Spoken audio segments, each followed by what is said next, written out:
that there was heavy military presence at the collation centers. What can INEC do differently such that the security apparatus that protects the collation centers is such that we are able to start the process and conclude it without necessarily having a military presence at the collation center?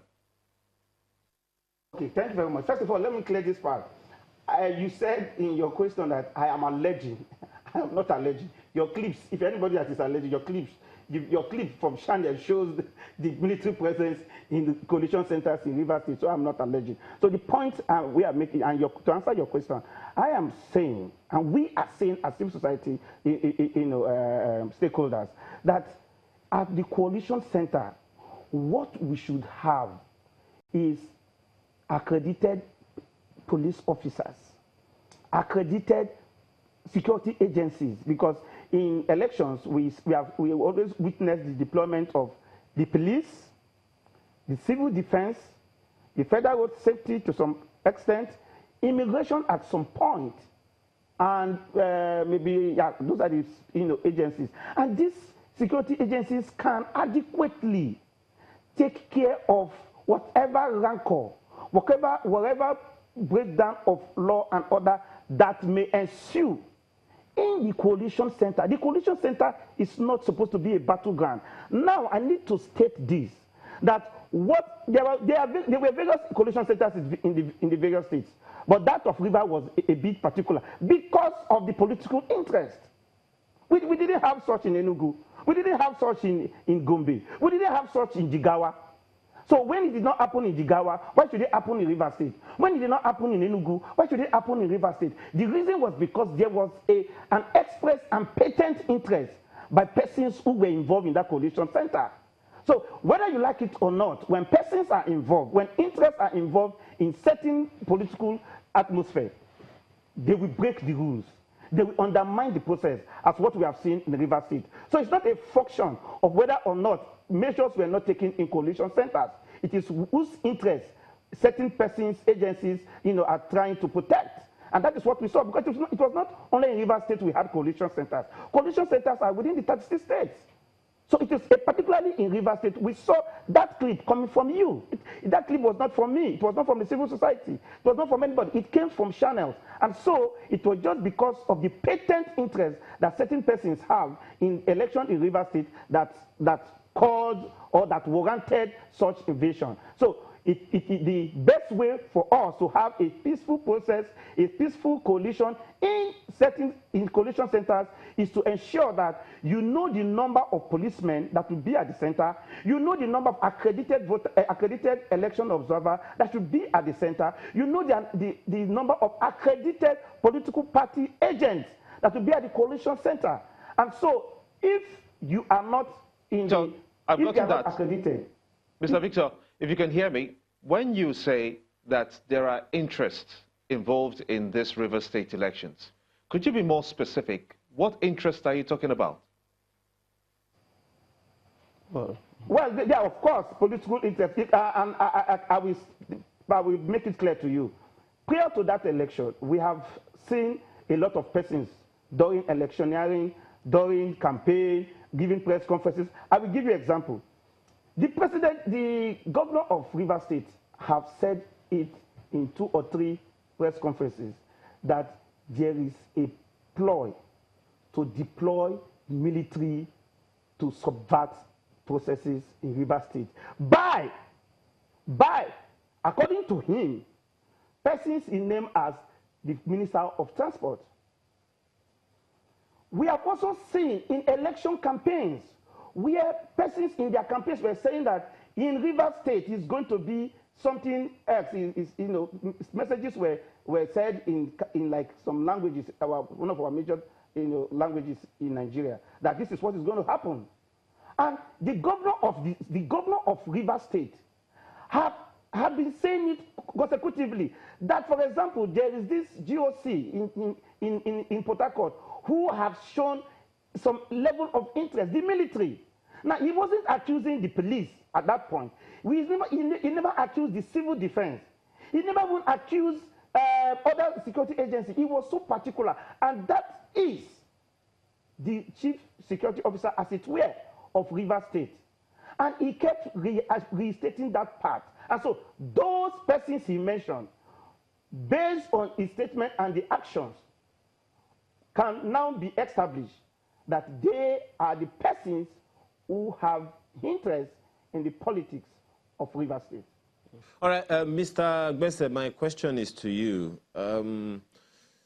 As far as INEC is concerned, the lead agency for security during the elections is the police. Given what happened in Rivers State, it would appear as if the police wasn't allowed to carry out its function as the lead agency of election security in Rivers State. What's your take on that? Well, that is not correct. The altercation between the military and the police wasn't because the military didn't want the police to do their job or something else. In Rivers State, the question he asked my colleague, I wish he asked the question the second time again. At the collation center, people, you know, the military does not belong to Mr. Wike or the PDP in Rivers alone. It belongs to all the people. And the participating political parties had raised the security alarm that people were going to doctor the reports at the collation center. So now it was the role and duty of the security agencies to ensure that people talks were not allowed to smuggle any material in. Before the election, the INEC national chairman had invited security agencies to partner with them in providing adequate security for the conduct of that election. So we are at a loss as to why in Rivers people were apprehensive of the security agencies, you know, carrying out their functions. In Rivers, military personnel were killed during the presidential election. I think no investigation has been carried out up to this moment. Even INEC officials were killed. Gbese. So if military personnel appear... Mr. Gbese, please try to answer the question directly. The police is the lead agency of election security. The soldiers were there.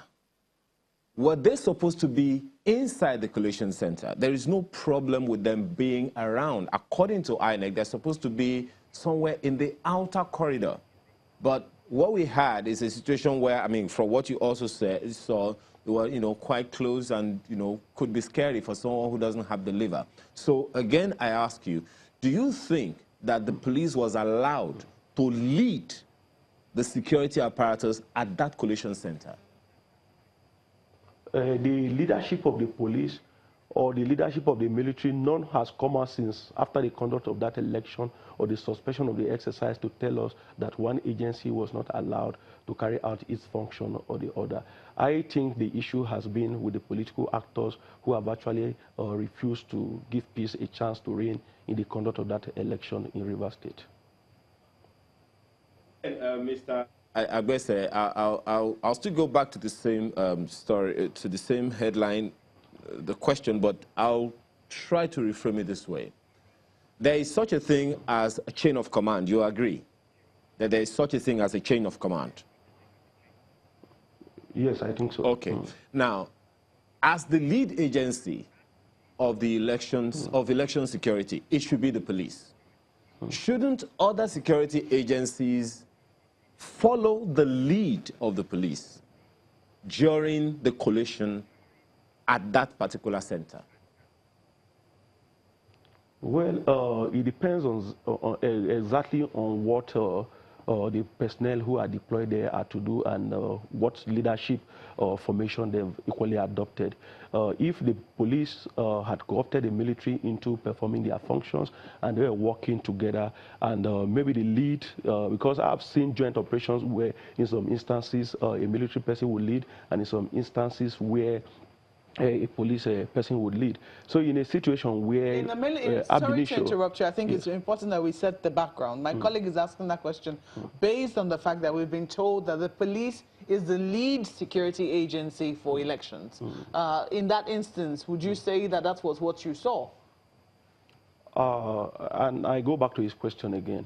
if you have a deployment of security agencies to safeguard or to carry out a function, like people have in their private homes where some people have the police and you also have your private security guard, it is left for them to decide how these functions, are dictated, who does what and who carries out what function and all of that. So I don't know in that scenario at the collation center, I don't know exactly the kind of formation that the security agencies, because they were to work together. The military was not to work in isolation. The police was not to work in isolation. But the police was to lead. But, yes, I wouldn't know exactly if at the collation center who was to lead. It is obvious that all is not well. Sadly, even though we talk mostly about Rivers State, there have been accusations in other states as well. Mr. Giwa, you mentioned Akwa Ibom. The military has come out to say, the military high command, the chief of army staff has come out to say they are setting up an investigative panel to look at the role of their men during the 2019 elections. Is that of any comfort to you, Mr. Giwa? Well, yes, it is, if not for anything, just for the purpose of the record, to have, to see the involvement of their personnel in the election. It's fine. It's just for the record. Let them tell us themselves. But I think that... you think that they're capable of doing their own investigation by themselves? That's where I'm going to. That's where I'm going to. I would have thought that the National Human Rights Commission should have set up a panel, or the military should have invited, because you cannot investigate yourself. I mean, this is an action against the system. Like I said, I'm afraid that's where I'm going to have to leave it. You think that it is okay for the military to investigate itself? Yes, it's a question of leadership, and I think the leadership of Lieutenant General Buratai has set a record of neutrality. And in times past where personnel of the military engage in human rights abuses, they've equally been able to sanction these officers. So if he has set up this committee, it is a question of Nigerians having the same level of confidence in his leadership to give it, Gentlemen, I have to interrupt you, Mr. Agbese. I'm sorry. Thank you so much for coming on Sunrise Daily. Mr. Philip Agbese is a lawyer and a civil rights activist, and Mr. Giwa Victor is a national coordinator advocate for people's rights and justice. He was also an election observer in the just concluded, well, in some places it's still ongoing 2019 elections. The program continues shortly. Please stay with us.